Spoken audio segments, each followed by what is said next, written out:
ku nsi kuno buli omu yazaalibwa talina kyayina. Era genda osobe ekitabo kya mukulu wange Hamu, Based on Reasoning and Reality. You will change your mindset. Obugagga mindset. Buva mu bwongo.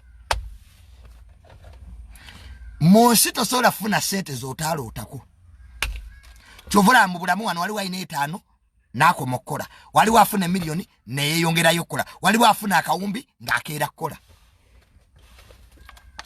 Kati gwe kisinziira ki ky'oyagala? Obulamu bwo bwa sente zikomawa. Waliwo abantu bano balina biliyoni naye bakeera kukola.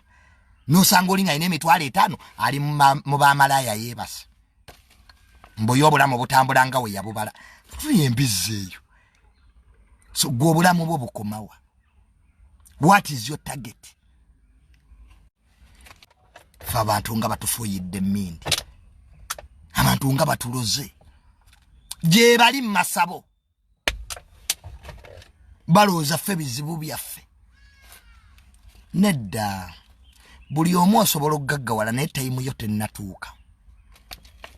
Era Katonda n'ebibi byakuwa bisiimenga kubanga biba birina message. Omuntu okeera ku makya noga Mukama njagala ggula emmotoka yeekutta. Naye nga singa wali ku bigere wandibadde owangaala emyaka 10.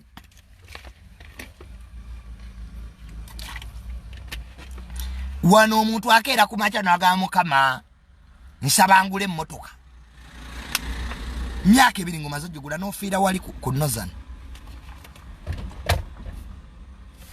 Nenga singa wali ku boda yo wandibadde na bingi nnyo bino byeweekolera.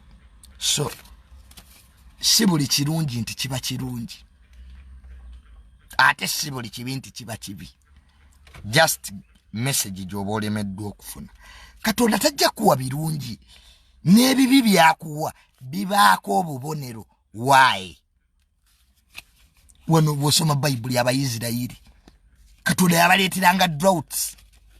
Beekubenga mu mitima. Benenye. Nga bakifudde for granted that God will always be there. So tutegeere nnyo ate tusiime nnyo. Bannange musiime. Ekireetedde eggwanga lino buzibu abantu temusiima.